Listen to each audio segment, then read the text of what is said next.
All right, guys, we're going to watch this video. Bungie gave me new details on Marathon, Buildcrafting, gold, and in-game unlocks. This is from Drewski, the other Drewski, our Drewski, Destiny 2 Drewski. He's played a lot of Marathon. And I don't know, Drewski is a playtester for Bungie, but he's played it since like the very beginning. I got the opportunity to sit down and ask some questions about combat, build crafting, and even a bit of progression to the game's combat director, Kevin Yanis. I tried to ask questions that gives us a bit of a clearer picture of what to expect, provide some clarification on concerns, and even some spicy details that haven't been mentioned yet. Starting with a more basic question, I wanted to ask what was the intent behind runner shells? The answer that I was given was the intent behind runner shells was to marry abilities, passives, and stats to a distinct visual language you can read at 50 to 60 meters out. So that when you see a player, you know what they're capable of and you can start to think about how to engage them. I really appreciate the focus on readability, especially in a PvP focused game where you lose things on death.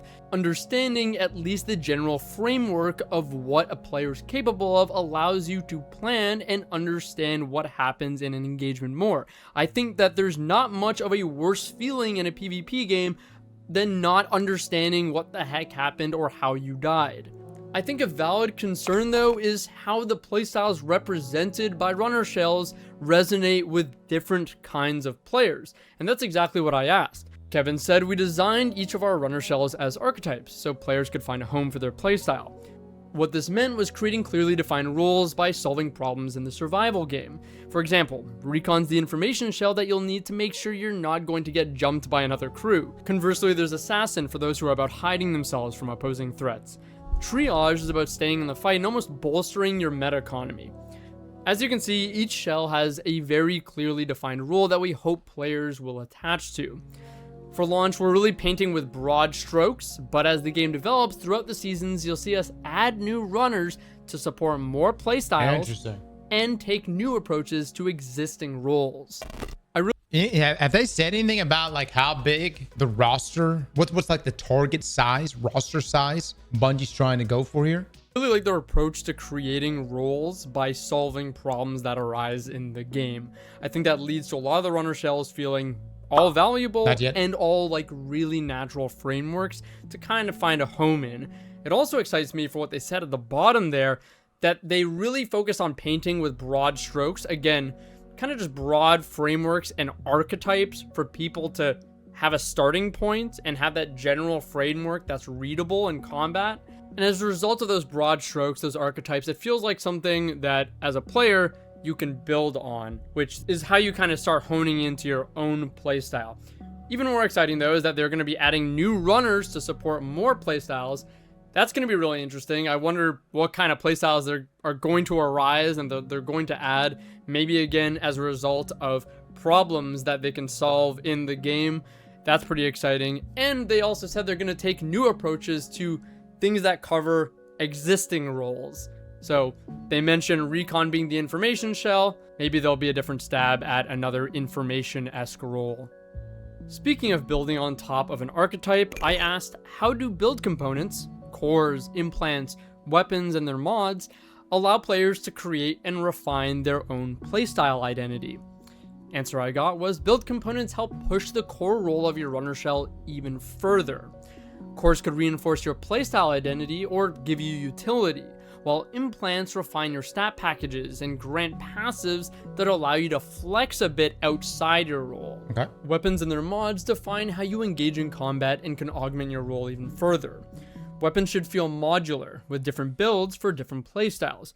For example, you can build into a weapon's strength or mitigate its weaknesses. The chips, mods, are meant to provide meaningful gameplay enhancements, but could also complement or speak to other build components. This really paints a picture of how you build your personal layer on top of the framework or the shell, no pun intended. I like the call out that they said you can either kind of push that core role of your shell even further or even flex a little bit outside your role. It seems like on top of your core archetype, you're gonna have implants which alter your stat shape in the way that, depending on the implants you use, you would like, and that give passives that allow you to almost have additional layers again to think about in how you're gonna play. And of course, the cores themselves help you really push that playstyle identity that you're going for.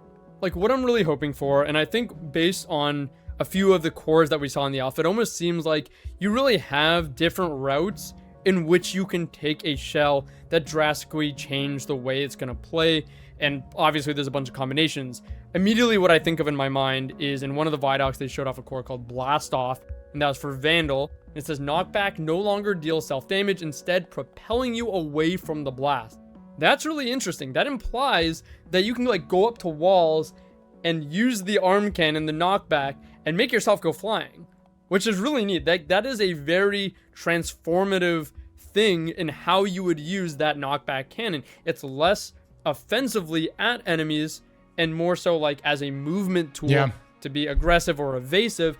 And they also showed something called graceful landings. Granted, this was a gold implant, but after a long fall, you deal damage in a little radius based on the gameplay that we saw. Immediately, I'm already thinking, just based on 2 components alone, the kind of plays you can make based on that. Pop yourself Imagine up. being in a fight and being able to fling yourself like rocket jump at an enemy, and then when you land, you deal a bit of damage. You're quite literally lethal with your movement. Again, that's just 2 components, a blue and a gold, granted, but that's already a pretty transformative dynamic to your gameplay or playstyle.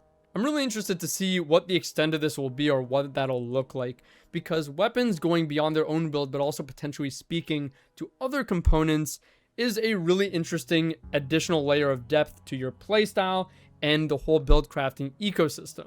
There's no way to tell, Chad, what cores an enemy player is using, right? So for instance, like because they were talking about like you want to be able to see the character you're going up against, the runner you were going, or the shell you're going up against, and then you could plan accordingly. But there's no way you could tell, because when I look at the cores, I associate them with like Destiny exotics. And so for instance, inside of Destiny, you can actually change the look of your exotics with ornaments. You can actually take different exotic ornaments that don't even apply to that exotic piece and now put them over that exotic. So for instance, ACD feedback, I could take exotic arm ornaments from another exotic armor piece and put it over ACD.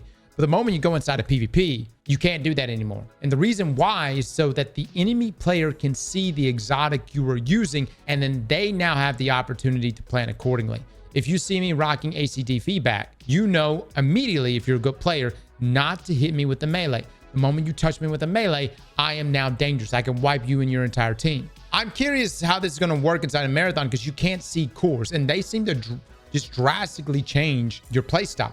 I mean, it's cool, man. I mean, like to be able to launch yourself from there and then you can nuke a team when you come down on top of them. That's great. But is there a potential to have any type of counterplay to that leading up to the gunfight? Is there anything that's visible to show? And I don't think there is. I don't think there's anything visibly showing the kit that you're about to go up against. So you're almost going to have to approach everything very cautiously, with the assumption tying just directly to the shell itself, and then you can make assumptions based on what their own kit is, what they could be building out to.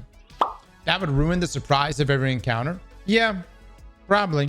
I don't know, man. I come from a looter background. I kind of, I actually like to see aspects of a player's kit change based on what they're using. There's like back in the day, you were up against a Stompy Hunter. So what did you expect? You always expected that extra jump, right? So if they're hopping in front of you with a shotgun, a party crasher, you're expecting them to throw in another jump. Or someone rocking Claws of Amkar or something, right? You're expecting potential double lightning surge melees. You know what I mean? With a lot of the reveals around mod components, I felt like I noticed that they're actually pretty simple effects, and I wanted to ask about that. So I said some build components shown so far have seemingly simple effects. How do build components interact together to create more complex builds? The answer that Kevin gave was that we intentionally built simpler effects in this game because we knew you were going to have to make second-to-second decisions in the middle of a run about what build components to put on and what build components to swap out. However, we thought a lot about the combinatorics of each of those atoms. So, although they have simpler effects, they can cascade into one another or combine with one another to create potent effects.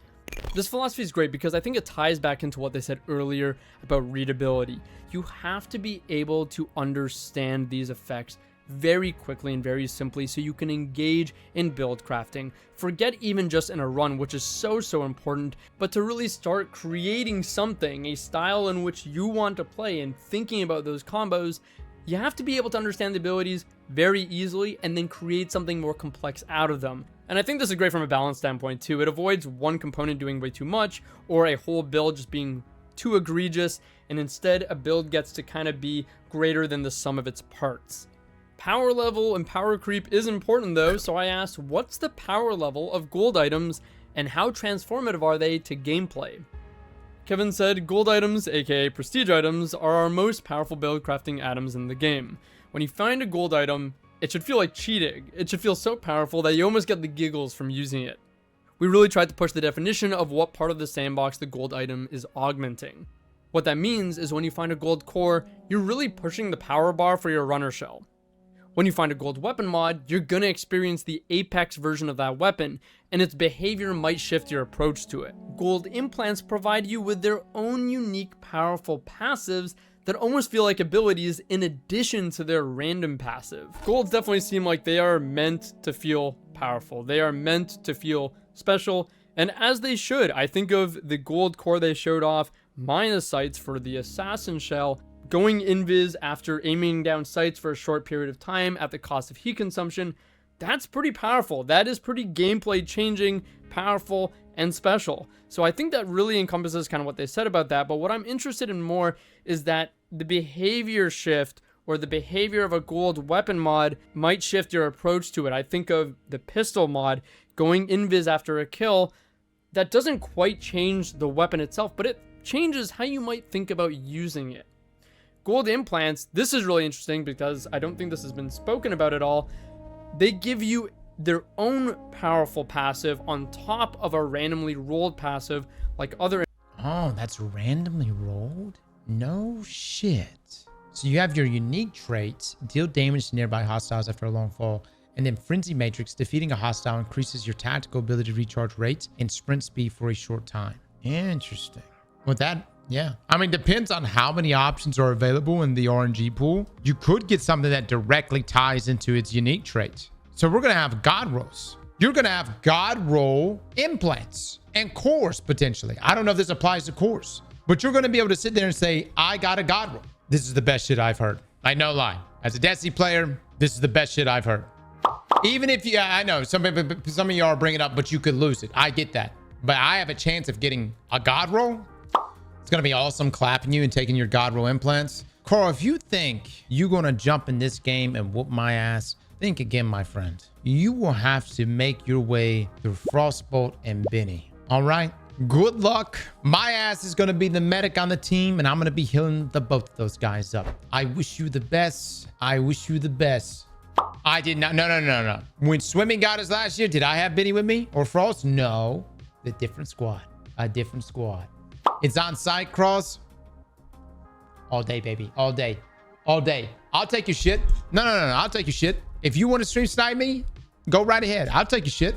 Your own powerful passive on top of a randomly rolled passive like other implants. So you're essentially working with even more layers, and there's some consistency there for you in terms of build crafting. Of course, the immediate place where my brain goes to is what happens when you use a bunch of gold. So I asked, given that you can use multiple gold items together, how powerful can that become? Is that a concern? Kevin said, when you combine each of these gold items, you're really pushing the power bar of your runner shell. This power bar increase is offset by the mechanic of loss. Dying means losing all your gear, and given that gold items are hard to acquire, there's a limited inventory that you can mess around with. While you gain all this power, you're constantly risking it every time you bring it in. You really must weigh whether you're comfortable with the cost of that loss, and we think that's a powerful mechanism to balance potent items like this. In Marathon, we don't just have to nerf the atom. We can change its acquisition, we can change its cost. That's an interesting way of looking at it, because I almost feel like the power bar is super duper high, but you have to ask yourself, are you okay with losing all that? Like, you have to think, would you rather go in with a super juiced all gold build that you could lose in an instant, or spread it out across a few builds or a couple builds to have some pretty strong builds just in case you always have a backup in case something goes wrong? Personally, no. I at least in my time playing, like, for instance, like Arc Raiders, for instance, I don't think I ever brought in my best shit. I always was like, I'm going to bring in good stuff to get the job done for sure, but not my most loaded out and kitted out stuff. At the same time, you do get to a certain point though where you have everything, and I'm one of that. That's going to be the case of a marathon. You get to a point where you have everything. You're like, I might as well, I guess. You know what I mean? I'd say most of my best stuff for Outpost or whatever the map is called. Yeah, the harder maps for sure. Yeah. I do love the idea though that like you do become, or at least from what Drewski's here is saying, you become substantially more powerful when you combine multiple golds. As it should be. My concern was there wasn't going to be that big of an improvement, you know, from a base shell to a kitted out, fully modded out gold, combination of golds on a shell, right? But there should be a distinction. And when I say a distinction, like, it should be the equivalent of, you know, someone walking in there with base gear versus someone walking in there with like one-eye mask, like OG one-eye mask. If you're rocking all the right combinations of things, you should be that powerful. You should be able to 1v3 a squad if you're good enough, right? Strategies involved, skills involved. But if you're risking that much, you damn right you should be good. I hope gold items don't become like the exotics in Destiny 2 right now. Oh, you're talking about like just freely giving out? I don't think that's going to happen because number one, there's going to be seasonal wipes. You know what I mean? When playing a game like this, it's best to think of loot as not yours, at least while you're learning the game. Yeah, I wouldn't necessarily say get married up to things. Because even if you have, out of 10 runs, 9 great runs, that one could bankrupt you. You know what I mean? That one could wipe away all of that hard work.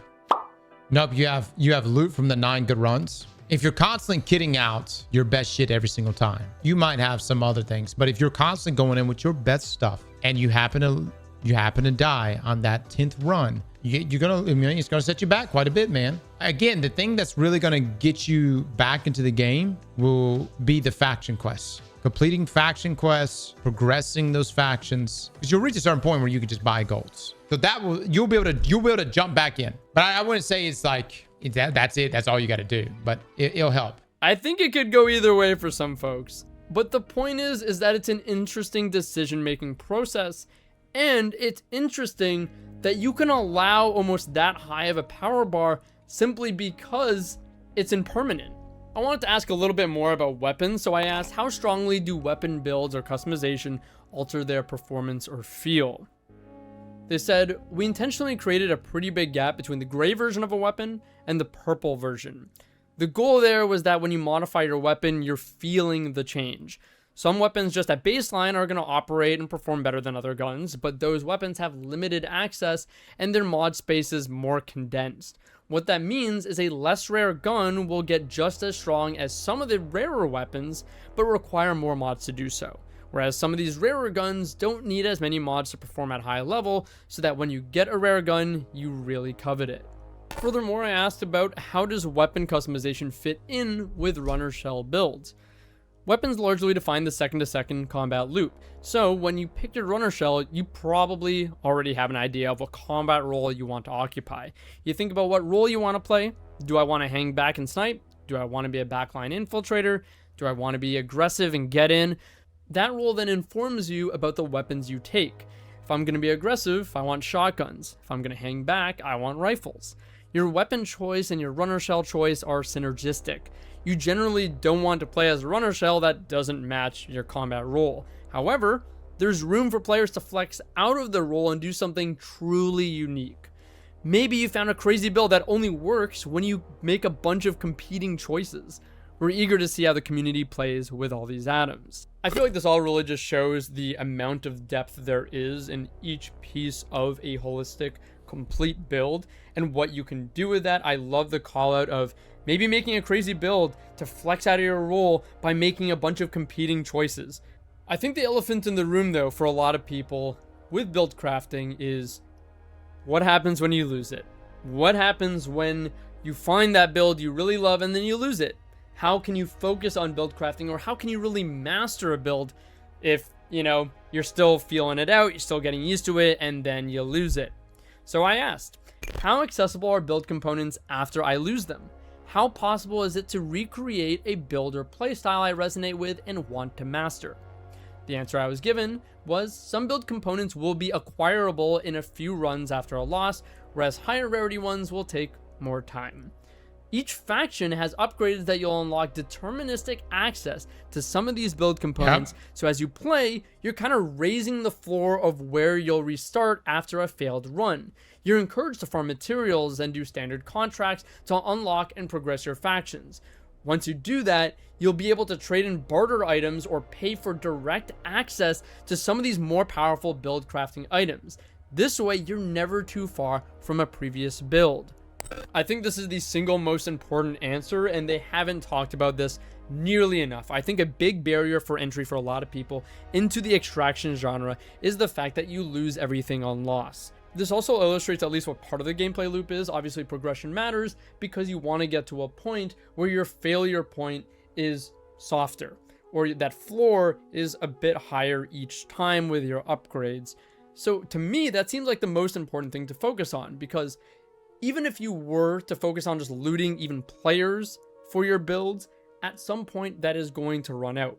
What will outlast that, and what matters more, is being able to get progression and unlocks or scavenging to gain access to some of those build components and purchase them more deterministically. I want to go a little bit more in depth on this topic, so I asked, It's actually, I will say this too, guys. I think as long as you're playing the game and progressing factions, that's the intention here. The intention is to allow everyone, I think, as long as they're progressing those factions, to have an opportunity to play at least with some of the build crafting elements that they're talking about here, or that Tokama's bringing up here. Some of those unique elements, right? Those combinations of golds and whatnot. And considering there's going to be seasonal wipes, it makes sense. Factions are going to be pretty important, yeah.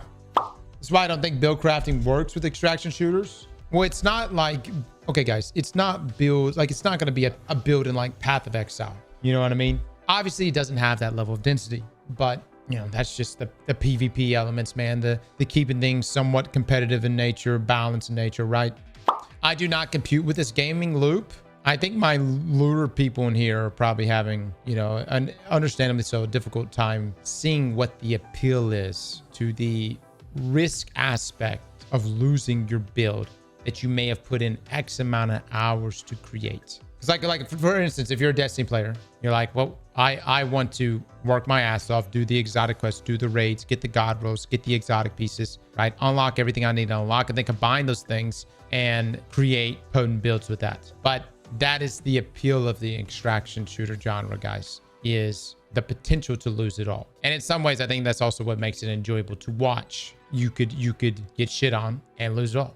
Sometimes you hit it big. That is true. What if there's a guy in front of you? He just got through wiping an entire team. He's an absolute beast, but he's one shot. And you shoot him in the back, and you go to inspect his inventory, and he is loaded, man. He has got everything. What would have been an impossible build for you to organically come and create for yourself, you just got it right then and there, man. It's the opportunity to get the jackpots. And then you get third-partied? Potentially, yeah. Potentially.